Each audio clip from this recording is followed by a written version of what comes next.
Jesus loved his friends very much. He always showed them kindness and compassion, teaching them about love and faith. His friends, the disciples, were like family to him, and he cherished every moment spent with them. One day, Jesus had a special dinner with them. This dinner was unlike any other they had shared before. It was a moment filled with deep meaning and significance, a time for Jesus to impart his final teachings and blessings to his beloved friends. This was the Last Supper. It was a sacred gathering where Jesus wanted to prepare his disciples for the events that were about to unfold. He knew that his time with them was coming to an end, and he wanted to leave them with a lasting memory.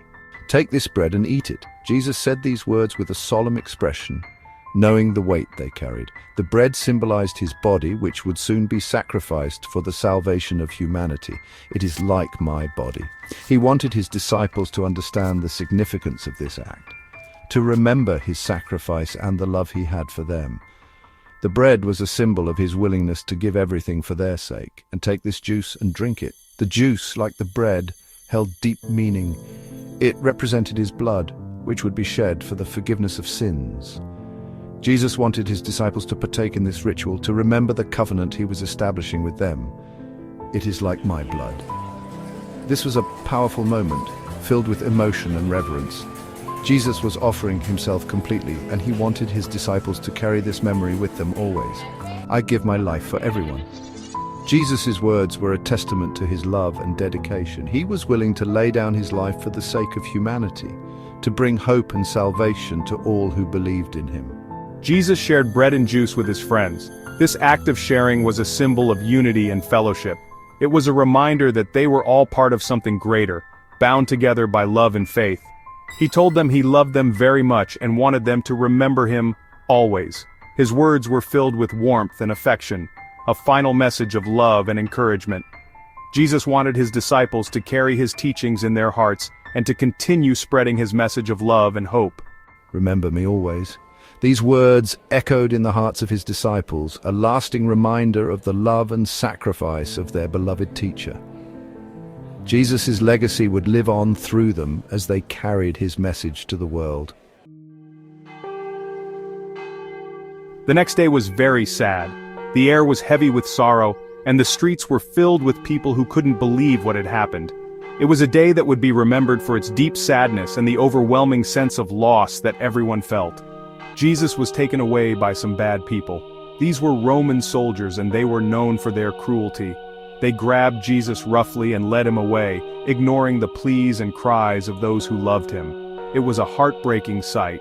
"Come with us!" they shouted, their voices harsh and unyielding. The crowd watched in horror, unable to do anything to stop them. The determination in the soldiers' eyes was clear. They had a mission, and they were going to see it through, no matter the cost. They hurt Jesus very badly. The soldiers showed no mercy as they whipped him, each lash causing immense pain. Jesus endured it all, his body racked with agony, but his spirit remained unbroken. The cruelty he faced was unimaginable. They put him on a cross. The act of nailing him to the cross was brutal and inhumane.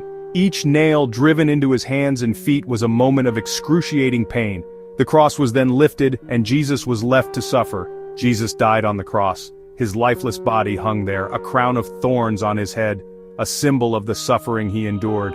The sky grew dark, and the earth seemed to mourn the loss of such a pure and loving soul. Jesus' friends were very sad. They cried and cried. Their hearts were broken and their tears flowed freely. They had lost their teacher, their friend, and their hope. The grief was overwhelming, and they clung to each other for comfort. They didn't know what to do. The future seemed uncertain and bleak. They were lost without Jesus, unsure of how to move forward. The confusion and distress were palpable, and they could only hope for a miracle to guide them through this dark time. Jesus' friends put his body in a tomb.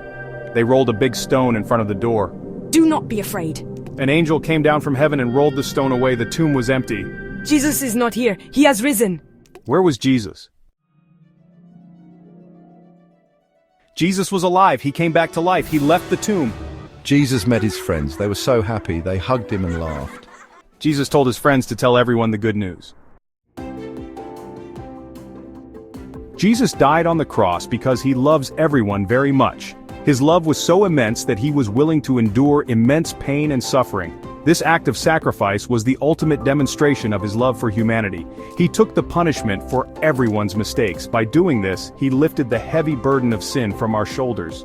Jesus' compassion and empathy were evident as he comforted those who were sad and lost, offering them hope and solace. When Jesus came back to life, it showed that love is stronger than anything, even death. Jesus is alive.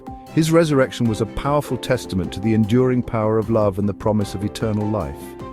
It was a moment of triumph and joy, symbolizing the victory of love over darkness. That means we can all live with him forever in heaven. This promise of eternal life is a source of great comfort and joy for believers. It reassures us that no matter what happens in this life, we have a place with Jesus in heaven where we will be welcomed with open arms and live in everlasting peace and happiness.